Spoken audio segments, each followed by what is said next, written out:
Good afternoon. I'm Sarah Sumbrum, Artistic Director of Dance Cleveland, and today I am joined by Dante Puleio, who is Artistic Director of Limón Dance Company. Hello, Dante.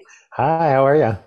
Good. Thanks for joining us today. I know Yeah, you guys thank just got back from touring overseas, and it's nice to have you back in the United States, getting ready to come here to Cleveland. Yeah, it's good to be Um, home. we have not had the company here in Cleveland since I think about 2005.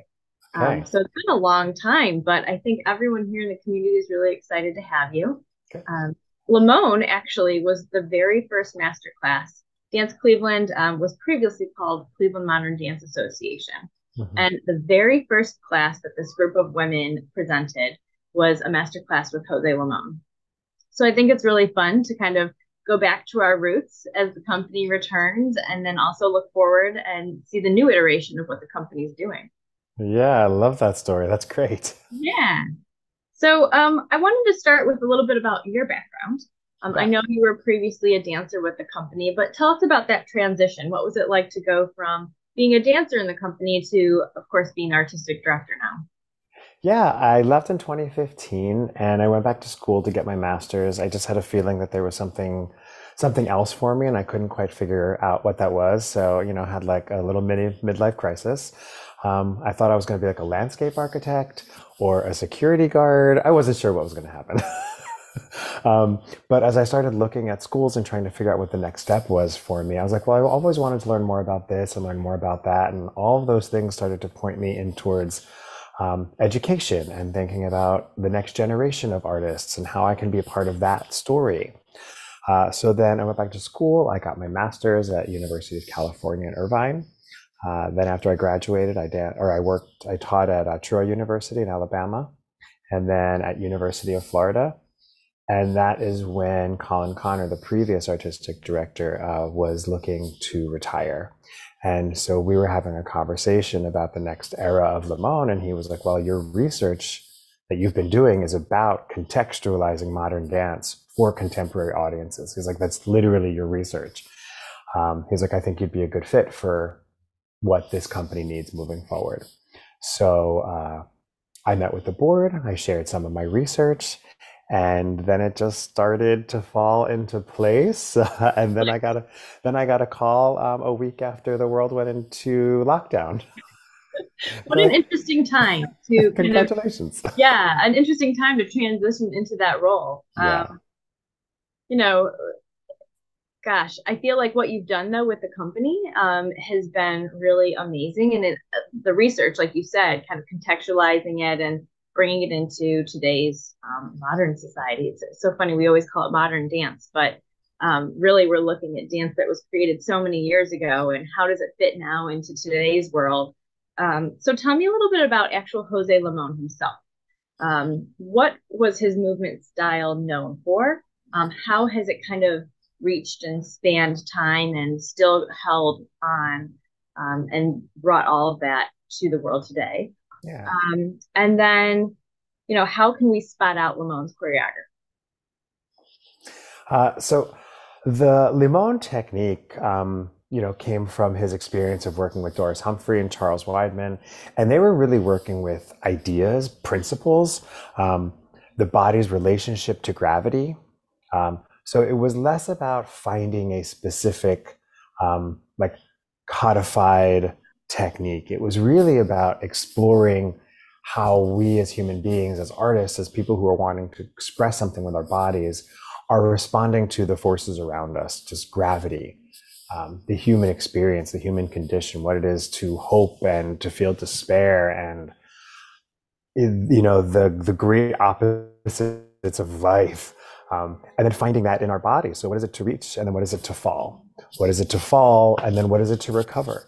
Mm-hmm. So, finding that natural rhythm that speaks to the broader context of the human condition, but how do we find that in our body? So that's our investigation as dancers. Every day we're in there and we're like, okay, what is it to actually drop my arm, and what is it to recover? And then often we're recovering and we're finding those pathways inside of the vocabulary, but it's really the intention of the technique. What is it to actually reach for something and then fall because you don't get it, or continue to aspire to reach even though you've fallen before? So I'm hopeful that when I talk about the technique and when we dance the works and when we recreate the works on contemporary artists, that coming from that place makes it really present for the artist performing it, and thereby really present for the audience experiencing it. So if I can continue to talk about this in that way for our audiences, and they can get a little bit of an understanding into what that is, then they can start to look at the work in a new way and then identify with what's happening on stage versus just looking at old steps about something that happened a long time ago, or experiencing something that is really true to our world today. Right. And I think that's what's going to be really special about having the company back. The program we have kind of created with you has been works that's going to showcase Doris Humphrey, of course. So we're going to have a work by Doris Humphrey. Then we'll have Chacon, of course, from Limón, Waltzing Sonata. So that kind of his last work.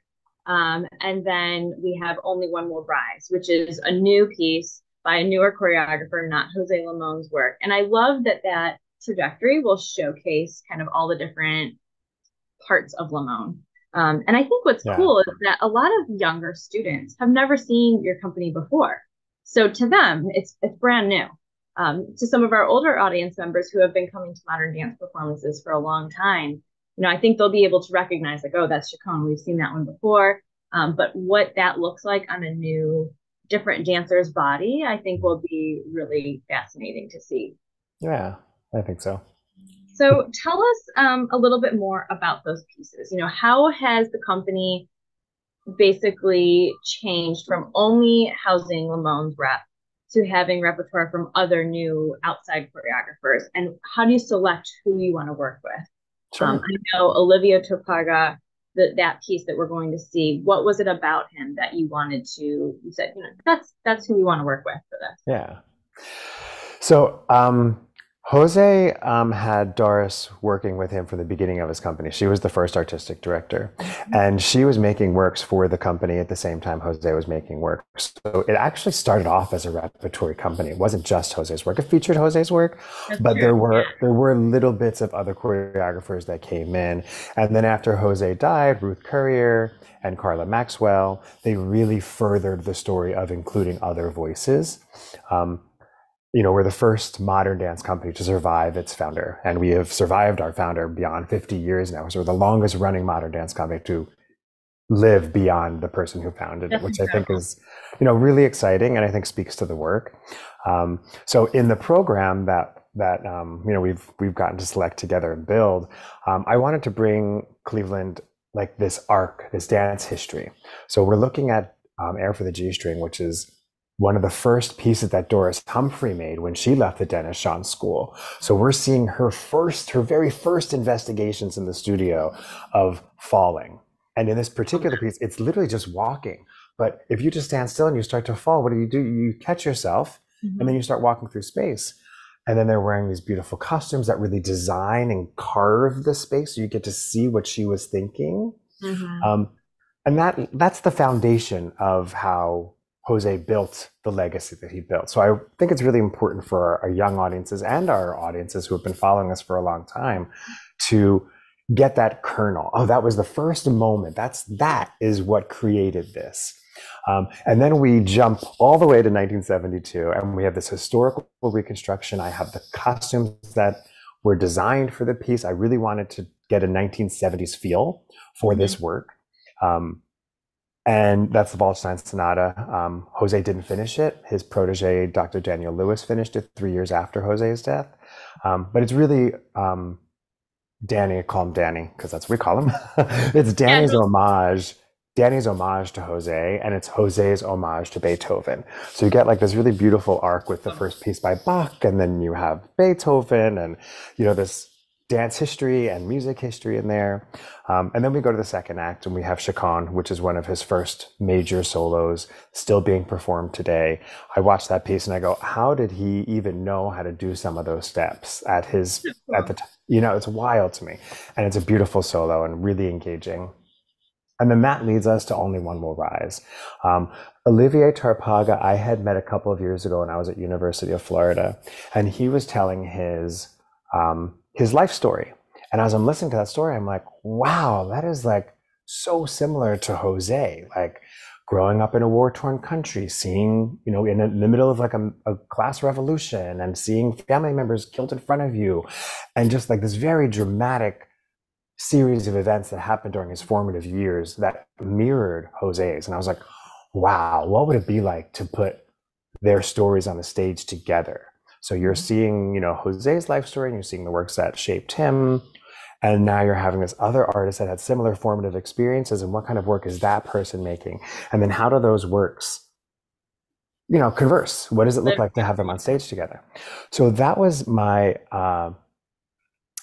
like tag to investigate. I was like, well, I want to know what that is. So I reached out to Olivier and I was like, hey, we have our 75th anniversary. I want to reveal more about Jose, and I want to do it through artists that are working and that are saying something today. Would you be interested in creating a new work on the company that speaks to your experience? Like, how do you think your work aligns with Jose's story? So it was the middle of COVID.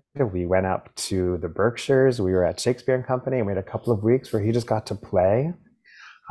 And it was like one of my first times with the company as artistic director, where we were like outside the city, little bubble residency. We could like take off our masks Get to and know each other. get to know each other. And it was a really beautiful experience. And he created a really beautiful work that speaks to, it speaks to being the outsider. It speaks to being, the person you don't expect to overcome the obstacles that they're faced, and then absorb the power from their community to thrive.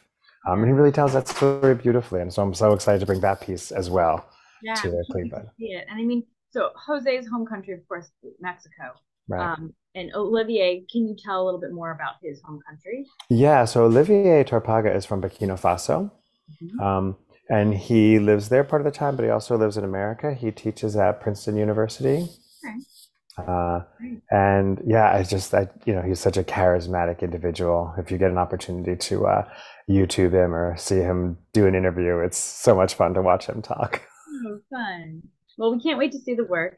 Um, let's see. I wanted to also talk about for the piece for Wallstein Sonata, we are going to have Piano Cleveland joining you on stage. We're really Awesome. excited. It's kind of like a nice community tie here to Cleveland. And what is that like, dancing to live music versus dancing to recorded music? Do you feel any difference from the company when that happens? Oh, yeah. um, we've been really fortunate with this piece since we've restaged it. It's been primarily performed with a live pianist. We were in Vail at the Vail Summer Dance Festival. We had a live pianist there. We had a pianist for our Joy season in New York. We did it down in Florida, and we had a live musician there. So the artists have really gotten to live inside of this work in that way. So they're always up and ready because you don't Yeah, know what's going to happen. yeah. um, we finally got a new recording made by an artist at Juilliard, and he created this really beautiful recording, and it's really fast and exciting and go go go. So my artists are very ready for, like, it could go anywhere at any moment. You can There's a go any couple of, direction. yeah, there's a couple moments. There's like a pause in the music. It's like you're supposed to like take a step on that first count, and everyone's always like, "When's it gonna happen?" And then you go. I Um, love that. I love so that. there's like it just becomes very alive, Hmm. because you just don't know what's going to happen. So like your senses kind of open up, and like all of a sudden you're seeing like 270 degrees. How fun. um, and you get very aware of each other, very aware of the musician. So it just gives it that little bit of hyper sensitivity to your community, to your artists that you're working with, to the floor, to the sound. And the audience can feel that anticipation, like, ooh, what's going to happen? Yeah. It makes it exciting. Yeah, I mean, I think live music, whenever we can have it, is such a gift because it just Yeah. brings more energy into the space, and then you feel as an artist, you feel as an audience. Well, we can't wait to see how it turns out, if it's gonna be Yeah. slow or fast or Yeah. Yeah. so tell us, what do you hope the audience members take away from the performance? When they walk out of the theater, is there a hope for what they take away with them that night? Yeah, I hope they walk away with a sense of a sense of joy, um, and a sense of connectivity, a sense of connecting to your fellow person. Social media is a big part of our lives, and the media itself can be very divisive, and it's very easy to be on this side of the fence or that side of the fence. Mhm. And, you know, I, I struggle with that because that's not the world that I grew up in. Right. I grew up in a household where, people had different opinions, but we could still talk about them and we could still agree that even though we didn't agree with what the other person said, we could still love each other and still be friends and still Mhm. connect. Mhm. And I feel like that has sort of dissipated in our contemporary society at the moment. Mhm. Um, and Jose was very much about connecting, very much about empathy. And I look at the last work he made, the Waldstein Sonata, and it's joyful. It Mhm. was like he knew that he had months to live, but yet he made this piece to just pure joy. Mhm. And because he had such hope for the world, he was such an inspired person that his last work was one that was full of joy. I So love that. if we can hold on to that and just walk through the world the next day with just a little bit of that hope and a little bit of that acceptance, then maybe the news cycle won't be so hard on us, and maybe we can, just stretch across the aisle and have a little less and a little bit more of that. Mhm. I love that. Well, thank you so much for joining us today. It sounds like an amazing program. We can't wait to have the company here in Cleveland, Yeah. and we will see you soon. I'm so excited to see you all soon. Bye bye. Bye.